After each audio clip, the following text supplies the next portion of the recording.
సుందరాకాండ 53వ సర్గ.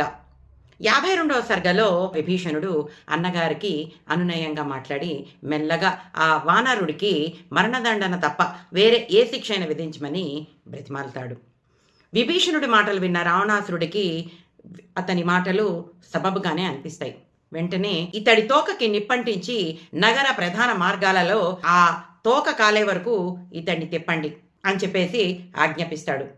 సహజంగానే క్రూరులైనటువంటి ఆ రాక్షసులు రావణాసురుడి ఆజ్ఞ వినగానే వెంటనే నూలు వస్త్రాలను తీసుకొచ్చి వాటిని నూనెలో ముంచి హనుమంతుడి తోకకి మొత్తము చుడతారు. చుట్టి అతడి తోకకి నిప్పంటించి నగర ద్వారాలలో తిప్పుతూ ఉంటాడు. ఇక్కడ హనుమంతుడు మనసులో ఒక మాట అనుకుంటాడు. వీళ్ళు నన్ను ఎంత క్రూరంగా హింస పెట్టినా, నా తోకకి నిప్పట్టించినా నాకు ఎలాంటి బాధ కలగదు. నేను అనుకుంటే కనుక వీళ్ళని ఒక్క క్షణంలో మట్టు పెట్టగలను. కానీ వీళ్ళని హతమార్చాల్సింది నేను కాదు, నా ప్రభు అయినటువంటి రాముడు. నేను సీతాదేవిని వెతకాలనే దృష్టితోటే నగరాన్నంతా చూశాను కానీ అసలు వీళ్ళ రక్షణ వ్యవస్థ ఎలా ఉంది ఏంటి అని చూడలేదు. కాబట్టి వీళ్ళు నన్ను ఇలా వీధి మార్గాల్లో రాజమార్గాల్లో తిప్పుతుంటే అదంతా కూడా నేను గమనించడానికి నాకు ఒక అవకాశం దొరుకుతుంది అని చెప్పేసి హనుమంతుడు మనసులో అనుకుంటాడు.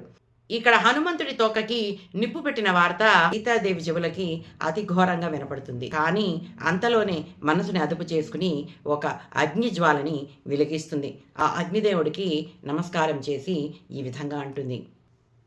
ఓ అగ్నిదేవ, నేనే కనుక పతిసేవ చేసిన దానినైతే, నేను పతివ్రతనే అయితే కనుక పుణ్యవంతుడు సత్య ప్రతిజ్ఞుడు అయినటువంటి సుగ్రీవుడే నన్ను ఈ దుఃఖ సముద్రం నుంచి బయట పడేయాలి అని నిజంగా అనుకున్నవాడే అయితే కనుక హనుమంతుడి తోక మీద చల్లగా ఉండు అని ప్రార్థిస్తుంది.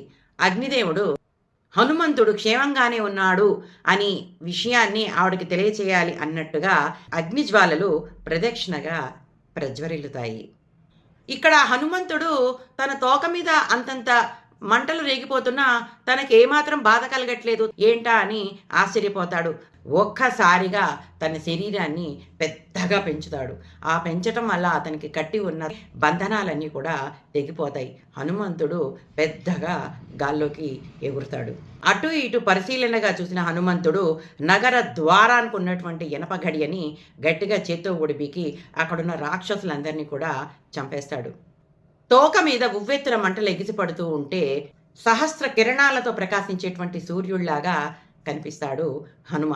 ఆ తర్వాత ఏం జరిగిందో వచ్చే సరుకులో చూద్దాం. అంతవరకు సెలవు.